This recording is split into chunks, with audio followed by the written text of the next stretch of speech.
हम लोग अच्छी तरीके से जानते हैं, सोशल मीडिया के ऊपर हमारी नज़र है। जब से ये मामला दुनिया वालों के सामने आया, हमारे सामने ये मामला आया, आई लव मोहम्मद की धूम मच गई। हर शख्स को आप देखिए अपने डीपी में आई लव मोहम्मद, अपने स्टेटस में आई लव मोहम्मद, अपने कमेंट्स में आई लव मोहम्मद, अपने अकाउंट में आई लव मोहम्मद, अपने पोस्टरों में आई लव मोहम्मद, फेसबुक में वही आई लव मोहम्मद, इसी तरीके से इंस्टाग्राम में वही आई लव मोहम्मद।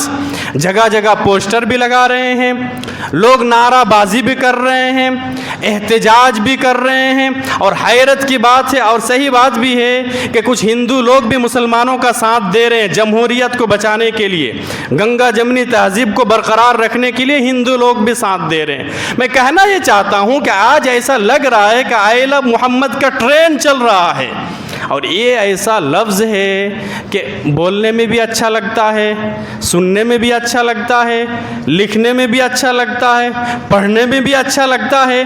ठीक है, इसके पीछे आखिर वजह क्या है? मेरे जहन में जब से मामला हुआ है 2-4 सवालात हैं, मैं आपके सामने शेयर करना चाहता हूँ, रखना चाहता हूँ, और यही मेरा उन्वान रहेगा कि ठीक है, सबसे ज़्यादा नबी अकरम सल्लल्लाहु अलैहि वसल्लम से मोहब्बत करना पड़ेगा।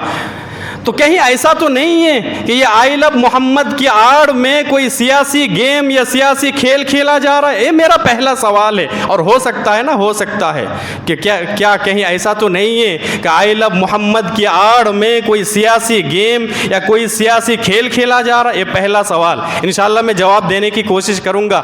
दूसरा सवाल, कहीं ऐसा तो नहीं है कि आई लव मोहम्मद की आड़ में मुस्लिम नौजवानों को, मुस्लिम कौम को भड़काने की कोशिश की जा रही है, जज्बात में लाने की कोशिश की जा रही है ताकि उनके घरों के ऊपर बुलडोज़र चलाया जाए?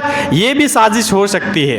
अच्छा, नंबर 3, तीसरा सवाल ये है कि क्या आई लव मोहम्मद लिखने से या पोस्टर लगाने से, डीपी में लगाने से, व्हाट्सएप और फेसबुक में शेयर करने से मोहब्बत रसूल का हक अदा हो जाएगा? हर एक मुसलमान को सोचने की ज़रूरत है। अगर हक अदा नहीं होगा तो फिर आई लव मोहम्मद की अलामात और निशानियाँ क्या है? पांचवा सवाल मेरा ये रहेगा कि आज मुसलमानों को, हमें और आपको ये दिन देखना क्यों पड़ रहा है कि अगर कोई शख्स आई लव मोहम्मद का नाम लिख दे तो उसके ऊपर FIR दर्ज हो जाएगा, उसे जेल जाना पड़ेगा, और कितने मुसलमानों के ऊपर आज लाठी चार्ज भी हुई है। ये सारी चीज़ें हम इंशाअल्लाह देखेंगे। मेरे भाई, सबसे पहली बात क्या है जानते हैं? अल्लाह के नबी सल्लल्लाहु अलैहि वसल्लम से सबसे ज़्यादा मोहब्बत होनी चाहिए।